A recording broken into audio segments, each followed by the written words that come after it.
gente boa, Papo com Machado começando e já começamos com abraços o Alessandro Oliveira lá de Macapá, o Júlio Mesquita, o Wanderson Lourenço, o Maicon Araújo de Rio Preto, São Paulo, o Bruno Felipe e um beijaço pra Natália Antunes e vamos bater papo.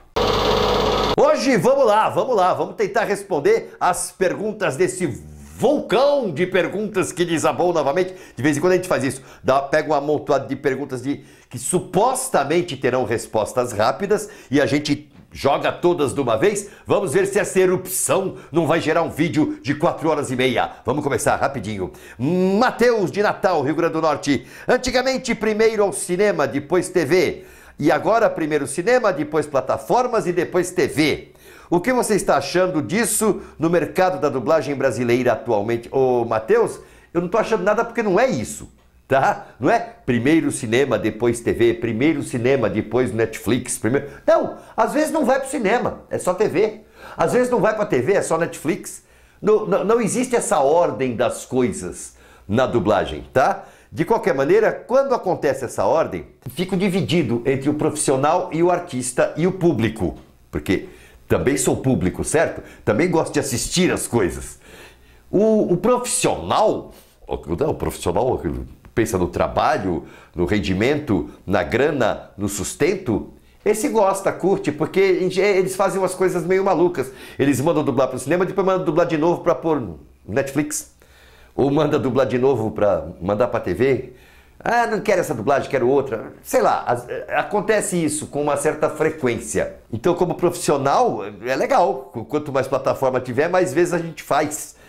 Acontece com bastante frequência, apesar de termos aí contratos que cedem direitos, que não são logo uma coisa que diga minha nossa, quanta grana que né? É pequenininho o negócio, facilita bem a vida, mas com frequência a gente faz de novo, de acordo com as mídias. Mas como artista e como público, como artista não gosto, porque pode ser que uma coisa que eu fiz para essa mídia, outra pessoa faça para outra mídia e essa que eu fiz aqui desapareça. Nunca mais ninguém veja. Já aconteceu com uma infinidade de trabalhos. Então não é legal. E como público também não é legal. Assisto na televisão um filme ou uma série de um jeito, aí pegam essa série inteirinha, botam numa plataforma qualquer, no Netflix. Ah, que legal aquela série, vou assistir, tá com outra dublagem, é tudo completamente diferente, é ruim, desagrada. Eles não entendem que a dublagem vira clássico junto com o filme, eu não canso de falar isso. Mas enfim, é isso que eu acho. Mas não acontece dessa maneira não, tá, Matheus? Não é primeiro isso, depois isso, como uma norma, uma regra, nem sempre passa por todas as mídias. O Franco Retti, ele diz assim: nas dublagens atuais, o áudio de vozes que serão dubladas vem em canal separado dos efeitos ou tudo tem que ser recriado nos estúdios? Franco, é mais ou menos o que você disse, mas não é que as vozes vêm separadas dos efeitos. Não, os efeitos é que vêm separados do resto, tá? Vem uma trilha com tudo, o filme como ele é, com as vozes no idioma original, e os efeitos, tudo numa pista só, como o filme passa. E num canal separado, só os efeitos, os passos, porta que bate, carro que anda, tiro, soco, essas coisas, tá? Vem uma trilha separada só com as músicas e efeitos, o que nós chamamos de ME. É assim que acontece. O Diego Alberto Santana fala de realities. Ele fala de um específico, né? Mas no geral. Coisas que acontecem em realities. Por que no áudio em português tem o barulho dos passos das pessoas, sendo que no original não tem? Não é que não tem, Diego. Aí é um problema que vai demorar para ser entendido por quem de direito, quem deveria entender. Tem os passos, sim, no original. Pois se eles estão na ME, como eu falei agora há pouco, naquela trilha de efeitos, é porque eles existem no original. Só que no original eles existem naturalmente, tá? São passos que existem lá naturalmente, eles estão abaixo das vozes, quase não aparecem, você quase não ouve, eles estão lá só para que você tem uma intuição dos passos, porque as pessoas não andam em silêncio como se estivessem flutuando, como se estivessem voando. Qualquer um, quando anda, faz algum barulho com os pés, certo? Então, tem lá sim, tem os passos, mas num volume adequado, de uma maneira adequada. O que acontece é que boa parte desses trabalhos é mixada fora do Brasil. E aí é encrenca. Porque eles acham que mixar fora do Brasil é melhor, porque, sei lá, eles acham que... Olha, a nossa mixagem é muito melhor que a de vocês. O nosso equipamento, o nosso som, o nosso técnico, só que não é o nosso idioma, rapá. Então, como vocês não falam o idioma, vocês que eu digo lá, eles, né? Vocês que estão mixando, não falam o idioma que está sendo rodado, vocês não percebem o que está cobrindo, o que não está cobrindo, o que está a mais, o que está a menos. É fato! É fato! Se nós formos mixar filmes falados em inglês, ou em iraniano, ou em chinês, fatalmente vai ter besteira nessa mixagem, porque quando você não domina o idioma, você não pode trabalhar com o idioma, você não pode decidir sobre o idioma. Isso tinha que ser feito tudo aqui. Ficaria tudo perfeito. Mas alguns trabalhos são feitos fora daqui e, em geral, esses trabalhos que são feitos fora daqui têm problemas de áudio. Por quê? Porque não compreendem o idioma, porque eles acham que isso aqui não cobre, aquilo não cobre, isso aqui tem que aparecer, isso não tem que aparecer, tal palavra não faz mal, tal palavra é importante, e nem sempre isso é verdade. Nós é que saberíamos o que era importante.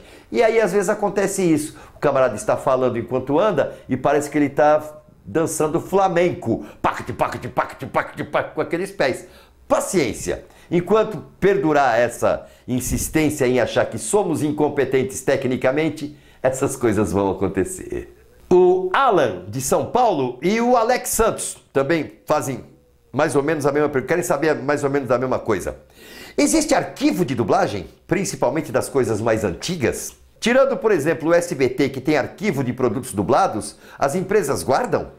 Vocês guardam suas dublagens, por exemplo, Xpita, Lupita, Snoopy, séries, filmes, etc. Meninos, Alan e Alex, um engano aqui, tá? Ninguém tem um arquivo de produtos dublados. No SBT não tem, não. Eu sei, você fala isso porque passa Chaves. O Chaves passa 35 anos, eles têm um arquivo. Não tem arquivo nenhum, eles têm um contrato. A hora que esse contrato acabar, no dia seguinte não tem mais nenhuma fita de Chaves lá. Acabou. Tchau. Felicidades. É só isso. Não existe arquivo. Ninguém guarda. Os estúdios de dublagem não guardam, as emissoras não guardam e as distribuidoras nem sempre guardam. Algumas guardam o produto que está dublado. Está lá, é deles, eles pagaram, compraram. Então, fica guardado lá. Se algum dia precisar usar, dá para usar. Mas não é como um arquivo, algo a ser guardado, preservado. Não, é só um produto. É como lata de ervilha. Produzimos 2.000, vendemos 1.500, vamos guardar essas 500 aí no freezer, que mais para frente, se alguém quiser comprar ervilha, eu tenho. É isso, tá? Um arquivo de dublagem, uma coisa a qual se possa recorrer, da qual né, que se possa olhar, procurar, saber quem fez o quê, como fez, como é que era, como é que não era. Uma coisa que talvez fosse interessante no Museu da Imagem e do Som, por exemplo, já que o nome do museu é esse, né, Museu da Imagem e do Som.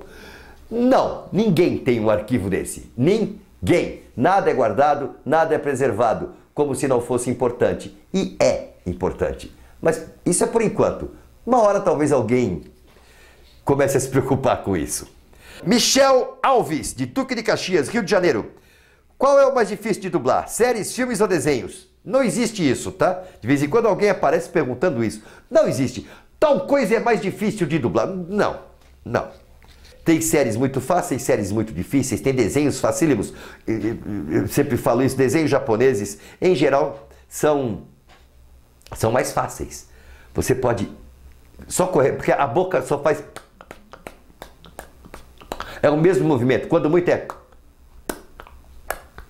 Né? É abre, bico, abre, bico. O movimento é mais ou menos o mesmo.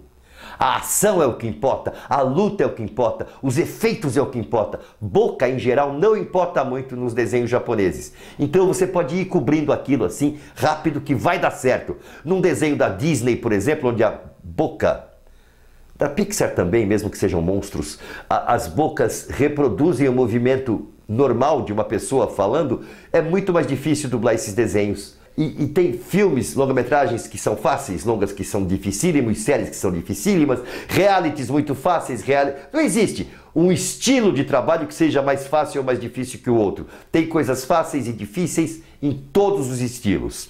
O Tiago Brandão pergunta, em geral, de quais idiomas são os originais que são dublados no Brasil? Todos! Qualquer filme estrangeiro que vier para o Brasil será dublado, certo?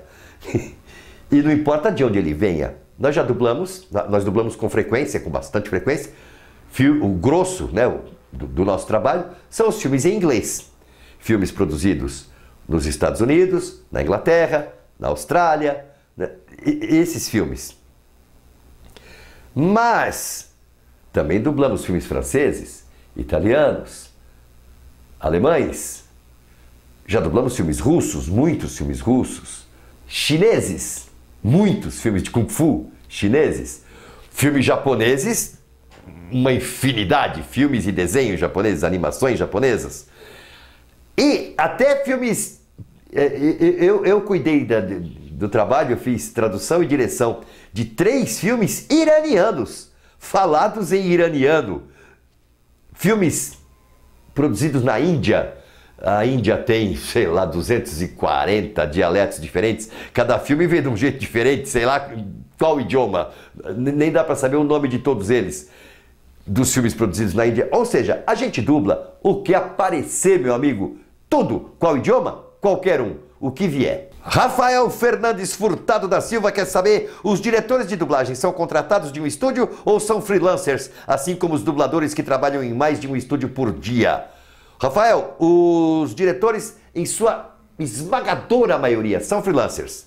Mas não trabalham em mais de um estúdio por dia, não dá tempo, tá? O dublador pode fazer 1 horinha nesse estúdio, 1 horinha nesse estúdio, 1 horinha no outro estúdio.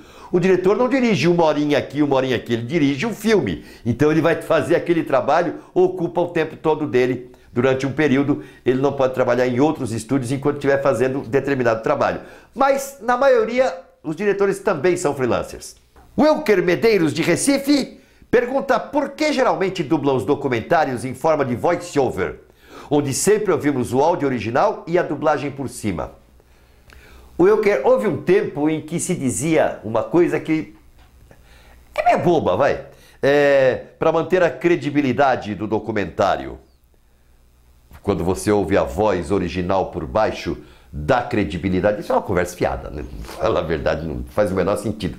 A verdade mesmo é que documentários, geralmente, na maioria dos casos, documentários não têm ME.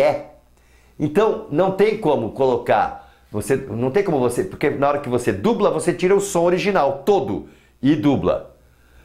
Aí você tem que pôr as vozes em português junto com a ME, que são as músicas, os efeitos, os ruídos, as coisas todas. Se não tem uma ME, não vai ter nem música, nem efeito, nem ruído, nem nada disso. Vai ficar vazio, ou tem que mandar fazer, o que encarece demais o produto. Então, fica mais prático assim. Abaixa o som, fala-se por cima do som original e nos espaços em branco sobe-se o som original, mantém-se a música, o ruído. A ideia, na verdade, é essa, tá? Economia, graninha, é isso. Rui Neto, de Belém do Pará. É necessário o dublador ter domínio do idioma inglês? Não. Claro, o domínio de qualquer idioma ajuda em muita coisa na vida. Muita coisa. Mas não é necessário, não é condição, não é essencial. Até porque, como eu já disse hoje mesmo, a gente não dubla só inglês, né? Não dubla só filmes falados em inglês. Então você tem que ter o domínio do inglês. Quando vai dublar um filme francês, domínio do francês. Quando vai dublar um filme chinês, tem que ter domínio de mandarim e cantonês. Quando vai dublar um filme russo, tem que falar russo. Seria impossível. Não. O dublador tem que ter domínio de idioma nenhum. Quer dizer, tem que ter domínio do português. Muito bom. Tem que ser bom nisso. Fora isso, não. Se tiver, pode até ajudar. mas não é essencial, não é necessário ter esse domínio. O Marcos Mirai. As crianças e adolescentes que são dubladores têm DRT? DRT é o documento que diz que você é um ator profissional. É o papel que diz que você é ator. Antes disso, você nem sabe que você é ator. Você não tem capacidade para interpretar. Você precisa desse papel para ganhar esta capacidade de ser um artista. Enfim, o papel é necessário. A lei assim o quer. Então, se a lei o quer, cumpra-se a lei. Só que isso se aplica a pessoas acima de 18 anos, tá? Crianças e adolescentes não precisam ter DRT, mas há uma maldade. A criança ou o adolescente começa a fazer o trabalho, aprende, treina, toma gosto, faz mais e faz mais e faz mais e vai fazendo. Aos 16 anos está ótimo, está perfeito, está estrelando coisas, está pegando séries, está fazendo grandes papéis. Aos 17 já está vivendo disso, está aguentando a bronca, pagando as contas do pai e da mãe com esse dinheiro. Aos 18 ele para. Não pode mais trabalhar se não tiver o DRT. Então é melhor que providencie a tempo para não passar por isso, tá? Mas menor de idade não precisa do DRT. Fábio Dornelles de São Luís do Maranhão, para encerrar a nossa erupção de hoje, a erupção desse vulcão de perguntas. O Fábio Dornelles pergunta se eu tenho algum outro livro de ficção na cabeça. Rapaz, para te falar a minha verdade, não. No momento, não. Muita coisa para fazer, muito trabalho, tem os vídeos para cuidar. E vamos falar a verdade, eu já escrevi 3 livros.